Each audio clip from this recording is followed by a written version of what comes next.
Hello, everybody, and welcome back to Odin's Movie Vlog. I am the critic who is a cynic. Hope you're doing well. And today we've got some more movie news as more movies have now been delayed. Now Sony is getting in to announce their various movies that are being pushed back. And some of them are actually some pretty big titles that I know I was looking forward to, at least a couple of them this year, and what it means for the future of these films, and of course for the film industry in general. And another story dealing with Alamo Drafthouse and how they are handling this process of being closed down because of this crazy pandemic. And so as you can see here from the headline from Deadline.com, what Sony's seismic schedule changes of Morbius, Ghostbusters Afterlife, and more actually means. And so of course that is two very, very large movies. That is Morbius and Ghostbusters Afterlife that have since now been pushed back. So let's go ahead and see if we can find the actual original one. Here we go. Much better. All right, so there's a whole lot of shuffling going on at Sony Pictures with their release slate. The new release dates are the result of the current beer bug outbreak. So Ghostbusters Afterlife, which is through their affiliate Columbia Pictures, has been moved to March 5th, 2021. So Ghostbusters Afterlife has been pushed back almost an entire year. This definitely makes me sad because I was actually very much looking forward to see what they were going to do with the Ghostbusters franchise, especially after the terrible film that was Ghostbusters 2016. It was going to be really nice to see a return to the actual legitimate universe and it taking on and respecting the fan base and not trying to push political agendas, and instead just give a very fun-looking Stranger Things-like vibe to the story, and looking like using some pretty decent special effects as well, bringing back some of the old actors from the original series as well. The fact that they were able to get people like Dan Aykroyd or Bill Murray. Bill Murray, of course, being a huge acquisition there since he is very hard to get onto certain projects these days. Very sad to see that this has been pushed back. Maybe this will allow them to give a little bit more breathing room for them to be able to try and get some more marketing out for it to really try and ramp it up if they do need to fix anything in post-production. It also gives them a little bit more time as well. But whenever a major studio is pushing back some of its biggest movies that were set to come out this year, that means that it's money that they were expecting to come in. It's profit that they were expecting to make this year that they are no longer going to make. And so even though it might be good for that individual film, for Sony as a company, this could be a really bad thing because it means money that they were expecting to make based on investments from the previous year or two are not actually going to end up happening. So that is definitely very crazy. But Ghostbusters Afterlife being pushed back an entire year from March 5th from its original July 10th. So now we have movies in July that are being pushed back. So it just goes to show you how long at least the theater industry thinks that this is going to have an impact on their business. Obviously, we've been told about, at least in the United States, about there are certain measures that they want to be in place until the end of April. Likely will be extended past that until, again, we really don't know. It really depends on when we hit this curve that everyone keeps talking about and when it starts going down and where we are with a vaccine, where we are with the drugs that are being tested right now to possibly, not necessarily, to heal it, but not necessarily to cure it, rather, but to possibly lessen the impact, lessen the effects. We'll, of course, I think be in a very different era. We'll be in a very different time with information, etc. by the end of April. So we'll have to wait and see. But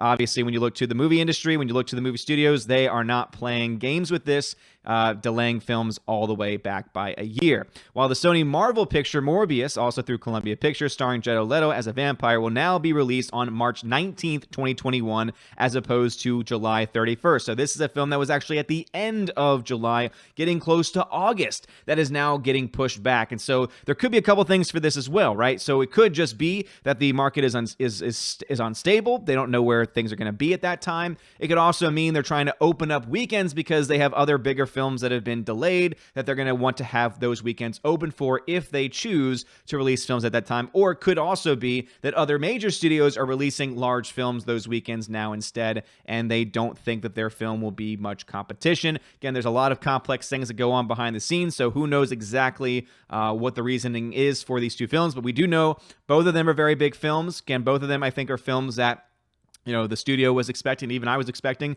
to make some decent money, especially Ghostbusters Afterlife. I think the fans are just so hungry for something to wipe out the nasty taste of Ghostbusters 2016 out of their mouths. And for Morbius, it actually looked kind of interesting. Obviously I've heard mixed things about what people think about the trailer, but for me, having seen the trailer, I thought to myself, oh, this actually kind of seems pretty unique, and I kind of like the direction they're going with it. Obviously Jared Leto has been, hit or miss with his roles recently, but especially looking at that Joker role. But hey, you know what? at least he's looking to take on a character that might fit more his personality. Tom Hanks' World War II pick Greyhound has been pushed back indefinitely, so we do not have a release date for that film. Kevin Hart Picture Fatherhood will now hit theaters on October 23rd instead of January 15th, 2021. So now we have actually films being pushed up a little bit, probably because weekends are starting to open and it's looking better for those films. Deadline has previously reported that Columbia Pictures' Peter Rabbit 2: The Runaway will now debut January 15th, 2021 instead of August 7th. So that film actually got pushed back twice.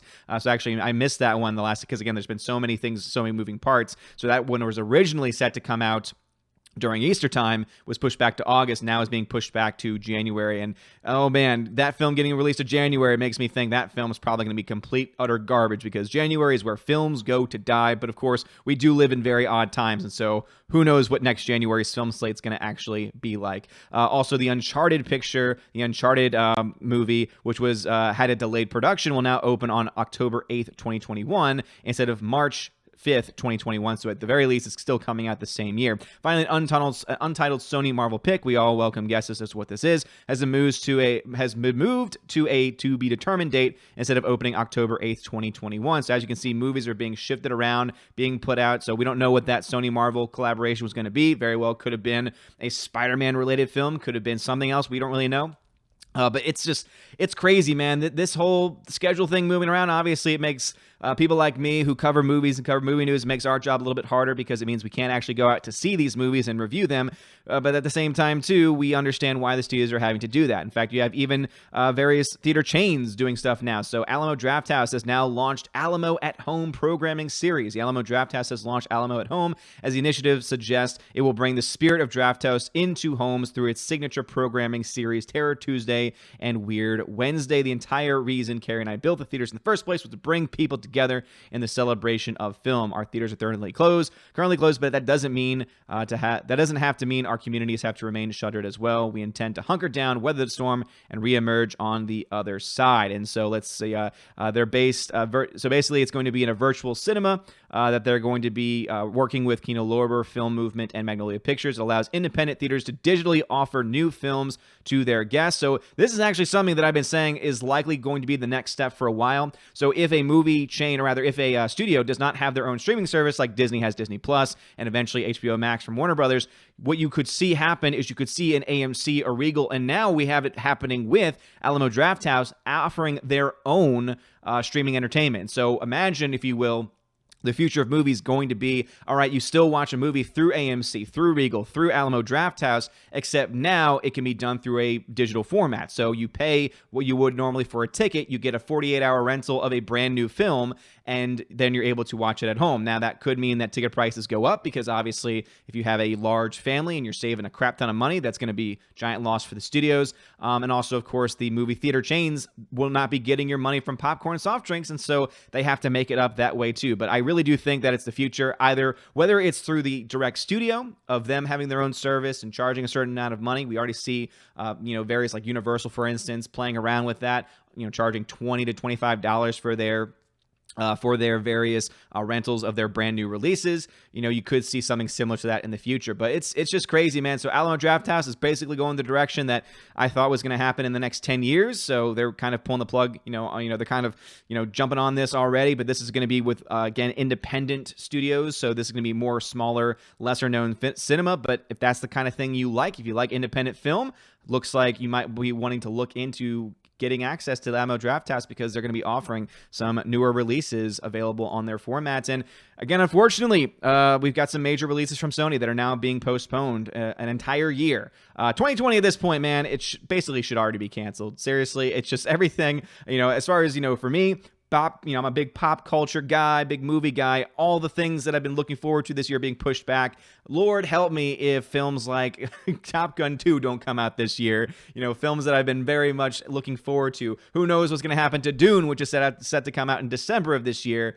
It's just really hard to say one way or the other, but That's all the news I got for you. So let me know your thoughts on anything we talked about in the comments section below. If you like this video, smash that like button, hit that subscribe. It helps us out a lot, especially during these crazy times. You are all amazing and beautiful people. Hopefully we'll see you on the One Man Low Council stream tonight on the channel. Have a wonderful day, and as always, God bless. And now to give a special shout out to my March Patreon and Subscribe Star members: animation commentator Brian P, Dion, David Brobrizik, Divex, Elizabeth M, Enrique Evangelista, Father Christopher Miller, Hail Father, Frank the Tank and the Shawhan Wiener Dog Clan, Harold Francis, the Honker Chunker Funky Monkey, Inflame Wood, Trap Productions, Jason Clark, Jeffrey Toon, JJ Jonathan Jerembeck, Kenneth Camiel, Lady T, Mad Mitch Dunaway, Mr. Peabody and his evil twin with the beautiful hair, Orange Hat Reviews, Outpost Dyer, Perpetual Punster,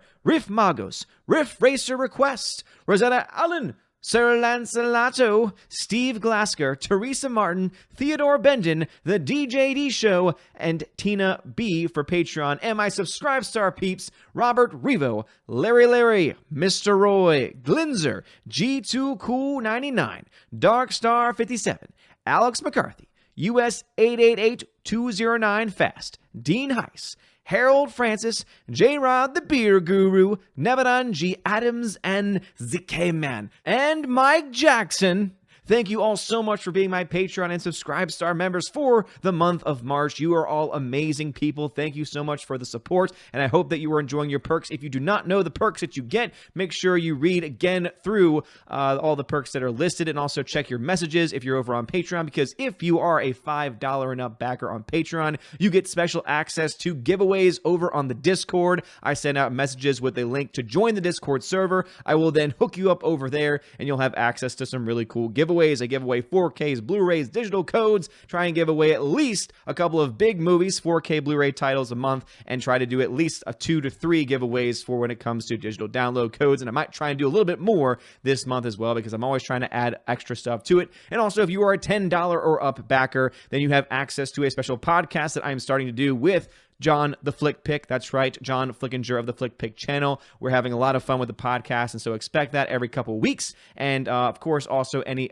extra behind the scenes, extra footage, extra interviews, extra solo podcasts as well, you will also have access to. And my special $25 and up backers on Patreon Subscribe Star, you have access to all of those things that I've listed. You also get a t-shirt. That's right, I will send you a t-shirt for your first month. And of course, you can also be featured on the Chosen to Valhalla live stream once a month. You get to be featured on the Odin's Movie Blog channel. It's always usually on a Sunday around 12 p.m. Eastern time. You get to join some lovely peeps and have some really great discussion with all of the Chosen of Valhalla and me with the live audience. Anyway, you guys are all amazing and beautiful people. Thank you so much. Have a wonderful day. And as always, God bless.